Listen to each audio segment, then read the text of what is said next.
கர்த்தர் நிச்சயமாகவே உங்களை ஆசீர்வதிப்பார்.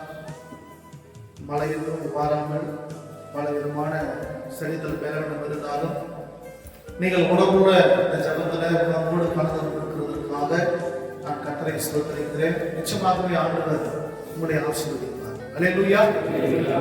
ஒரு நேரம் அழகாய் பாடினோம், ஜெபித்தோம், ஆராதித்தோம். கொஞ்ச நேரம் நாம் கர்த்தருடைய வார்த்தையை நாம் தியானிக்க போகிறோம். கடந்த நாட்களில் உபவாசம் குறித்து ஒரு 4 வாரங்கள் தொடர்ந்து பேச கர்த்தர் திரும்ப தந்தார். அல்லேலூயா. இந்த வாரத்துல நம்ம தாவீதை பத்தி நம்ம பார்க்க போறோம். இது எத்தனை வாரத்தில் முடியும்னு எனக்கு தெரியாது. நான் கொஞ்சம் கொஞ்சமா உங்களுக்கு சொல்லணும் அப்படின்னு சொல்லி நான் நினைக்கிறேன். அதிகமா சொல்றதை விட உங்களுக்கு புரியும்படியாக, நீங்கள் ஏற்றுக்கொள்ளும்படியாக, நீங்கள் வீட்டில் போய் தியானித்து அதன்படி நடக்கும்படியாக ஒரு சில காரியங்களை பார்க்கிறோம் உங்களோடு நான் பகிர்ந்து கொள்ள நான் விரும்புகிறேன். அல்லேலூயா. 2 சாமுவேலின் புத்தகம் 3ஆம் அதிகாரம் 1ஆவது வசனத்தை எடுத்து வாசிக்கிறோம். சவுலின் குடும்பத்திற்கும் தாவீதின் குடும்பத்திற்கும் நெடுநாள் யுத்தம் நடந்தது. தாவீது வர வர பலத்தான். சவுலின் குடும்பத்தாரோ வர வர பலவீனப்பட்டு போனார்கள். கவனிக்கலாம். இந்த நாளிலே இந்த செய்தி கேட்டு போகிற கண்களே, பிள்ளைகளே, குடும்பத்திலே கொஞ்சம் கவனிக்கலாம். நம்முடைய குடும்பம் வர வர கர்த்தருக்குள் பலப்பட வேண்டும், ஆசீர்வதிக்கப்பட வேண்டும். வர வர நம்முடைய குடும்பம் நல்ல நிலைமைக்கு வர வேண்டும் என்றால் குடும்ப தலைவர்கள் என்ன செய்ய வேண்டும் என்று சொல்லிதான் தொடர்ந்து நாம் ஆண்டுடைய வார்த்தை நாம் தியானித்துக் கொண்டோம். குடும்ப தலைவர்களுக்கு 2 விதத்தில் பொறுப்பு இருக்கிறது. ஒரு பக்கம் நல்ல குடும்ப தலைவர்களாக நீங்கள் செயல்பட வேண்டும்.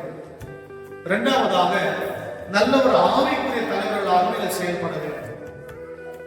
சில பேர் நம்ம பார்க்கும் பொழுது நல்ல ஆவிக்குரிய தலைவர்களாக இருப்பாங்க, ஆனா நல்ல குடும்ப தலைவர்களாக இருக்க மாட்டாங்க. ஒரு சில பேரை பார்க்கும் பொழுது நல்ல குடும்ப தலைவராக இருப்பாங்க, ஆனா ஆவிக்குரிய தலைவர்களாய் இருக்க மாட்டாங்க. அப்படி இருக்கக்கூடாது. தேவனுடைய பிள்ளைகள், ஆண்டவரை ஏற்றுக்கொண்ட பிள்ளைகள் ஒரு பக்கத்துல நல்ல குடும்ப தலைவராக செயல்பட வேண்டும், இன்னொரு பக்கத்துல நல்ல ஆவிக்குரிய தலைவர்களாக செயல்பட வேண்டும். அது தேவன் விரும்புகிறார், அதை தேவன் எதிர்பார்க்கிறார். ஆண்கள் மாத்திரமல்ல, பெண்களும் அப்படி இருக்க வேண்டும் என்று தேவன் விரும்புகிறார். ஒரு பக்கத்துல மார்த்தான வேலையும் செய்ய வேண்டும், இன்னொரு பக்கம் மரியாதை வேலையும் செய்ய வேண்டும். நல்ல ஆவிக்குரிய தலைவியாகவும் இருக்க வேண்டும், நல்ல குடும்ப தலைவியாகவும் இருக்க வேண்டும். அந்த தேவன் விரும்புகிறார். அவை நாம் செயல்படும் பொழுதுதான் நம்முடைய குடும்பம் ஆவிக்குரிய வாழ்க்கையில் பலப்படும், வளரும். நம்முடைய குடும்பம் உலக வாழ்க்கையில் பலப்படும், ஆஸ்வதிக்கப்படும், வளரும். இதுதான் தாவீது செய்த ஒரு காரியமாக தாவீதின் குடும்பமும் நாளுக்கு நாள் வளர்ந்தது, நாளுக்கு நாள் பெருகினது, நாளுக்கு நாள் பலப்பட்டது என்று சொல்லி நாம் பார்க்கிறோம். அப்படியே நம்முடைய குடும்பம் கூட நாளுக்கு நாள் பலப்பட, நாளுக்கு நம்ம வளர நம்ம என்ன செய்யணும்? நம்முடைய குணாதிசயங்கள் எப்படி இருக்கணும்? தாவீதுக்கு நல்ல குணாதிசயங்கள் என்ன? அவன் நல்ல ஒரு ஆவிக்குரிய தலைவனாய் மாற காரணம் என்ன? அவன் நல்ல ஒரு குடும்ப தலைவனாய் மாற காரணம் என்ன என்று சொல்லி இந்த நாளில் நம்ம பார்க்க போறோம். அல்லேலூயா. எத்தனை பேருக்கு ஆசை குடும்பம் நாளுக்கு நாள் ஆவிக்குரிய வாழ்க்கையில பலப்படணும், என் குடும்பம் நாளுக்கு நாள் இந்த சமுதாயத்துல வளரணும், நானும் என் குடும்பமும் கர்த்தருக்கு பிரியமா வாழணும். பாருங்க, சவுளுடைய குடும்பம் நாளுக்கு நாள் பலவீனப்பட்டு போனதான். சவுல் நாளுக்கு நாள் பலவீனப்பட்டு போயிட்டார். ஆனா தாவீது குடும்பம் நாளுக்கு நாள் பலப்பட்டது, வளர்ந்தது, பெருகினது, ஆஸ்வதிக்கப்பட்டது பார்க்கிறோம். அவருடைய சந்ததி பெருகிக் கொண்டே போனது. அந்த சந்ததியில் தான் இயேசு கிறிஸ்து பிறந்தார். இதுவரைக்கும் தாவீது சந்ததி வளர்ந்து கொண்டே இருக்கிறது. இதுவரைக்கும் தாவீது சந்ததி பெருகிக் கொண்டே இருக்கிறது. இதுவரைக்கும் தாவீது சந்ததி ஆஸ்வதிக்கப்பட்டு கொண்டே இருக்கிறது. என்ன காரணம் என்று சொல்லி ஒவ்வொரு காரணமும் நம்ம பார்க்க போறோம். இன்றைக்கு எத்தனை சொல்ல முடிகிறதோ அத்தனை நமக்கு சொல்ல நான் விரும்புகிறேன். முதலாவதாக 1 சாமுவேலின் புத்தகம் 16வது அதிகாரத்தை நம்ம எடுத்துக் கொள்ளலாம். 6வது வசனத்தும் 7வது வசனத்தை வாசிப்போம். அவர்கள் வந்தபோது அவர் எலியாவை பார்த்தவுடனே ஆ, கர்த்தரால் அபிஷேகம் பண்ணப்பட்டவன் இவன்தானா என்று கர்த்தரால் அபிஷேகம் பண்ணப்படுபவன் இவன்தானா? அவரை நோக்கி, ஆ, நீ இவனுடைய முகத்தையும் இவனுடைய சரீர வளர்ச்சியும் பார்க்க வேண்டாம். ஆ. நான் இவனை புறக்கணித்தேன். நான் இவனை புறக்கணித்தேன். மனுஷன் பார்க்கிறபடி நான் பாரேன். மனுஷன் பார்க்கிறபடி நான் பாரேன். மனுஷன் முகத்தை பார்ப்பான். மனுஷன் முகத்தை பார்க்கிறான், கர்த்தருடைய இருதயத்தை கர்த்தரோ பார்ப்பான். இருதயத்தை பார்க்கிறார். குடும்ப தலைவர்களே கொஞ்சம் கவனிங்க. நீங்க பார்க்கிறோம், தாவீது அவன் இருதயத்துக்கு ஏற்றவன் என்று வேதம் சொல்லுகிறது. கர்த்தருடைய இருதயத்திற்கு ஏற்றவன் என்று வேதம் அழகா சொல்ல பார்க்கிறோம். சாமுவேல் இந்த தாவீது வீட்டுக்கு வருகிறான். ஈசாவுடைய வீட்டுக்கு வந்து தேவனால் அபிஷேகம் பண்ணப்பட போகிறவன் யார் என்று சொல்லி அவன் எல்லாம் அந்த ஈசாவுடைய பிள்ளைகளை பார்க்கிறான். ஒவ்வொருவனாய் வரும் பொழுது அவன் இருதயத்தில் தோன்றுகிறது, இவன் அழகா இருக்கிறான், உயரமா இருக்கிறான், வாட்ட சாட்டமா இருக்கிறான், தேவன் இவனதான் தெரிந்து கொண்டிருப்பாரோ, இவனை அபிஷேகம் பண்ணிவிடலாமோ என்று சொல்லி இந்த சாமுவேல் நினைக்கும் பொழுது ஆண்டு சொன்னார், இவன் அல்ல, இவன் நான் புறக்கணித்தேன் என்று சொல்லுகிறார். நான் சரீர வளர்ச்சியை பார்த்து ஆஸ்வதிக்கிற தெய்வம் அல்ல, சரீர வளர்ச்சியை பார்த்து அபிஷேகம் பண்ணுகிற தேவன் அல்ல, சரீர வளர்ச்சியை பார்த்து பயன்படுத்துகிற தேவன் அல்ல, சரீர வளர்ச்சியை பார்த்து உயர்த்துகிற தேவன் அல்ல. மனுஷ சரீரத்தை பார்ப்பான், அதாவது மேற்பட்டத்தை பார்ப்பான். ஆனா நான் அப்படி அல்ல. ஒருவனை ஆவிக்குரிய தலைவனாய் மாற்றுவதற்கு, நல்ல ஒரு ஆவிக்குரிய தலைவனாய் மாற்றுவதற்கு, ஒரு நல்ல ஒரு குடும்ப தலைவனாய் மாற்றுவதற்கு நான் மேற்பட்டத்தை பார்ப்பதல்ல, இருதயத்தை நான் பார்க்கிறேன் நான் சொல்லுகிறேன். அல்லேலூயா, அல்லேலூயா. குடும்ப தலைவர்களே, நீங்க நல்ல ஒரு குடும்ப தலைவரா வரணும்னு ஆசைப்பட்டா, நல்ல ஒரு ஆவிக்குரிய தலைவனா வரணும்னு ஆசைப்பட்டா, உங்க இருதயத்தை நீங்க சரிப்படுத்திக் கொள்ள வேண்டும். உங்கள் இருதயம் சீராக இருக்க வேண்டும், இருதயம் சரியா இருக்க வேண்டும். கடந்த நாட்கள் செய்தி எடுத்தேன், இருதயமே கிறுக்குள்ளதும் மகா கேடுவதுமா இருக்குன்னு சொல்லி பார்க்கிறோம். எல்லா பாவங்களும் எங்கிருந்து துவங்குறதுன்னு சொல்லி பார்க்கும் பொழுது இருதயத்திலிருந்து தான் துவங்குகிறது. எல்லா மாம்சத்தின் கிரியைகளும் எங்கிருந்து துவங்குறதுன்னு சொல்லி பார்க்கும் பொழுது இருதயத்தில் இருந்துதான் எல்லா மாம்சத்தின் கிரியைகளும் துவங்குகிறதா இருக்கிறது. அப்ப அந்த இருதயம் சரியில்லாமல் போனால் நம்ம நல்ல ஒரு ஆவிக்குரிய தலைவனாய் இருக்க முடியாது. நம்முடைய இருதயம் சரியில்லாமல் போனால் நல்ல ஒரு குடும்ப தலைவனாய் இருக்க முடியாது. இருதயத்துல கசப்பு, வெறுப்பு, பகை, விரோதம், குரோதம், பல விதமான பாவ காரியங்கள் நம்முடைய இருதயத்தில் இருக்குமானால் நம்முடைய குடும்பத்தை சரியா நம்மால் நடத்த முடியாது. ஆவிக்குரிய வாழ்க்கை சரியாய் நடத்த முடியாது. ஆவிக்குரிய தலைவனாகவும் வாழ முடியாது, குடும்ப தலைவனாகவும் வாழ முடியாது. நம்முடைய இருதயம் பாருங்க, அன்பினால் நிறைந்திருக்க வேண்டும், தயவனால் நிறைந்திருக்க வேண்டும், இரக்கத்தால் நிறைந்திருக்க வேண்டும், நல்ல குணங்களால் நிறைந்திருக்க வேண்டும். ஒரு குடும்பத்தோட இருதயம் நல்ல குணத்தால் இருக்குமானால் அவன் மனைவியை நேசிப்பான், பிள்ளைகளை நேசிப்பான், கூட பிறந்த சகோதர சகோதரியை நேசிப்பான். குடும்பத்தை அவன் நேசித்து தன் குடும்பத்துக்கு செய்ய வேண்டிய கடனை சரியா செய்வான். அவன் குடும்பத்திற்கு நல்ல ஒரு தலைவனாய் அவன் மாறுவான். அந்த இருதயத்துல அந்த ஆவிக்குரிய கனிகள் இல்லாமல் போனால் அன்பு, சமாதானம், இச்சை அடக்கம், இந்த இரக்கம் இதெல்லாம் இல்லாமல் போனால் அவனுக்கு குடும்பத்தை நடத்துவதற்குண்டான அந்த வாய்ப்பு அவனுக்கு கிடைக்காது. குடும்பத்தை நடத்த வேண்டும் அந்த எண்ணமே அவனுக்கு வராது. மனைவிக்கு செய்ய வேண்டிய கடமை செய்ய வேண்டும் என்ற அந்த எண்ணம் வராது. பிள்ளைகளுக்கு செய்ய வேண்டும் என்ற அந்த கடமை செய்வதற்குண்டான அந்த எண்ணம் வராது. கூட பிறந்தவனுக்கு செய்ய வேண்டிய கடமை செய்ய வேண்டும் என்ற அந்த எண்ணம் வராது. காரணம் இருதயம் சரியில்லை. இருதயம் சரிந்தால்தான் ஒரு குடும்பத்தை ஒரு குடும்ப தலைவன் நல்ல விதத்தில் நடத்த முடியும். அதே நம்ம இருதயம் சரிந்தால்தான் ஒரு ஆவிக்குரிய தலைவன் ஆவிக்குரிய வாழ்க்கையில சரியா நடக்க முடியும். இருதயம் சரியில்லாமல் போனால் ஆவிக்குரிய வாழ்க்கையில நம்ம சரியான முடிவு எடுக்க முடியாது, சரியான வழியில் நடக்க முடியாது, சரியான காரியத்தை நம்ம செய்ய முடியாது. ஆவிக்குரிய வாழ்க்கையில பலப்படவே முடியாது.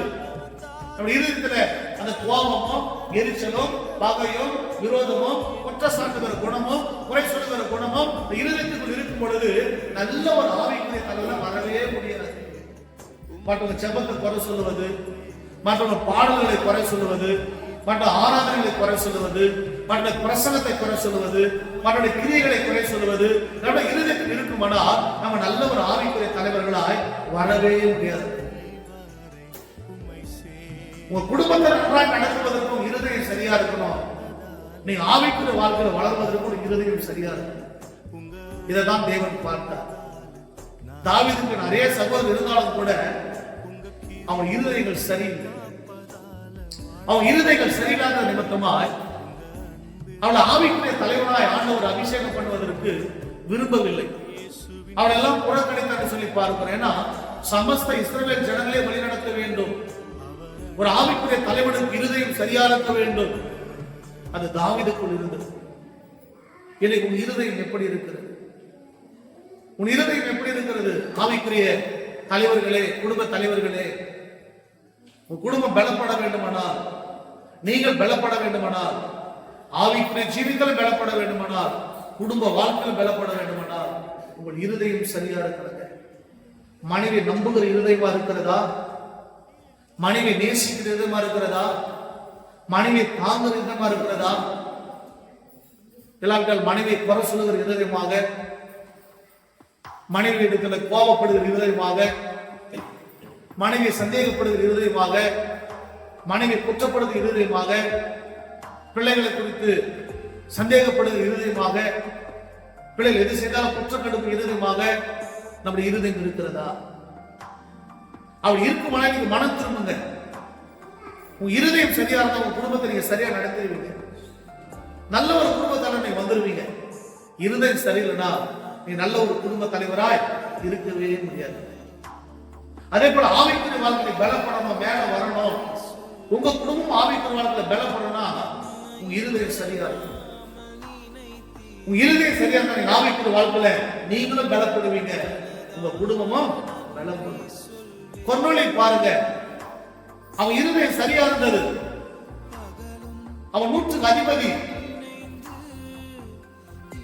அவன் பட்டாளத்துல வேலை செய்கிற ஒரு போர் வீரன், ஒரு படைக்கு தலைவன்.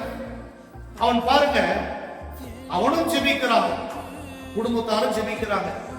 அவனும் தேவனுக்கு பயந்து நடக்கிறான், குடும்பத்தாரும் தேவனுக்கு பயந்து நடக்கிறாங்க. அவனும் உதவி செய்கிறான், குடும்பத்தாரும் உதவி செய்கிறான். அந்த குடும்பத்தை தான் கர்த்தர் ஆசீர்வதித்தார், அவனை தான் கர்த்தர் உயர்த்தினார்.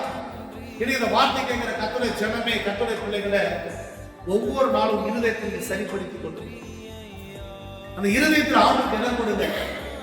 அந்த இருதயத்தில் கசப்புகளை வளர்த்துக் கொள்ளாதீங்க, பகையை வளர்த்துக் கொள்ளாதீங்க, குரோதத்தை வளர்த்துக் கொள்ளாதீங்க, கோபத்தை வளர்த்துக் கொள்ளாதீங்க, பொறாமை வளர்த்துக் கொள்ளாதீங்க.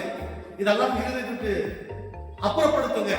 இருதயம் சுத்தமா இருக்கட்டும், இருதயம் தூய்மையா இருக்கட்டும், இருதயம் தேவ அன்பினால் நிரப்பப்படட்டும். மன்னிக்கிற அந்த குணம் இருதயத்துக்குள் வரட்டும், விட்டு கொடுக்கிற குணம் இருதயத்தில் வரட்டும், ஏற்றுக்கொள்கிற குணம் இருதயத்தில் வரட்டும், கொடுக்கிற குணம் இருதயத்தில் வரட்டும். அப்படி வரும் பொழுது நீங்க நல்ல ஒரு ஆவிக்குரிய தலைவனாக, நல்ல ஒரு குடும்ப தலைவனாக கர்த்தர் இந்த உலகத்துல உங்களை காண்பிப்பார்கள். நீங்க சாதிப்பீங்க. நீங்க விரும்பும்படி உங்க குடும்பம் மாறும், நீங்க விரும்பும்படி ஆவிக்குரிய வாழ்க்கை மாறும். அந்த முதல் காரியம், குடும்ப தலைவனுக்கு இருதயம் சரியா இருக்கும். சொல்லுங்க, எப்படி இருக்கணும்? இருதயம் சரியா இருக்கும். இந்த இருதயம் சரியா இருந்தா, இந்த இருதயத்தை சரிப்படுத்திட்டீங்கன்னா நீங்க தான் நல்ல ஆவிக்குரிய தலைவர், நீங்க தான் நல்ல குடும்ப தலைவர். ஆனா இருதயம் நிறைய பேருக்கு என்ன பண்ணல, சரியா செயல்படல, சரியில்லை. ஆனா இருதயத்தை மாத்திரம் ஆண்டு வெளியே காட்டினார்னா நம்ம அந்தரங்க எல்லாமே தெரியும், நம்ம எப்படி இருக்கிறோம்ன்றது எல்லாமே நமக்கு தெரிஞ்சிடும். இருதயத்தில் இருக்கிற வெளிப்பாடுதான் இந்த வாழ்க்கையில் வெளிப்படுது. அகத்தின் அழகு முகத்தில் தெரியும். இருதயத்தின் நிறைவினால்தான் வாய் பேசும். இருதயம் எப்படி இருக்கிறதோ அவனை போலவே, அந்த இருதயத்தை போல அவன் இருக்கிறான். அவன் இருதயம் எப்படி இருக்கிறதோ அவன் அப்படி இருக்கிறான் என்று வேதம் சொல்லுகிறது. அந்த இருதயம் மிக மிக முக்கியமானது. உன் இருதயம் சரியா இருந்துச்சுன்னா நீங்க தான் சரியான ஆவிக்குரிய தலைவர். உன் இருதயம் சரியா இருந்துச்சுன்னா நீங்க தான் சரியான குடும்ப தலைவர். நம்ம முதல் காரியம், தாவீதுடைய குடும்பம் நாளுக்கு நாள் பலப்பட்டதற்கு, தாவீது நாளுக்கு நாள் பலப்பட்டதற்கு, நல்ல ஒரு ஆவிக்குரிய தலைவனாய் தாவீது எழுந்து வருவதற்கு, நல்ல ஒரு குடும்ப தலைவனாய் தாவீது எழுப்பி வருவதற்கு காரணம் என்னன்னா, முதல் காரியம் அவன் இருதயம் சுத்தமா இருந்தது, அவன் இருதயம் சரியா இருந்தது. அவன் இருதயம் ஆண்டவருக்கு பிரியமா இருந்தது. அவன் இருதயம் ஆண்டவர் விரும்புகிறபடி இருந்தது. அந்த பிள்ளை முதல் காரியம் பார்த்தோம். ஒரு ஆவிக்குரிய தலைவனுக்கு, ஒரு குடும்ப தலைவனுக்கு இருதயம் சரியா இருக்கும்.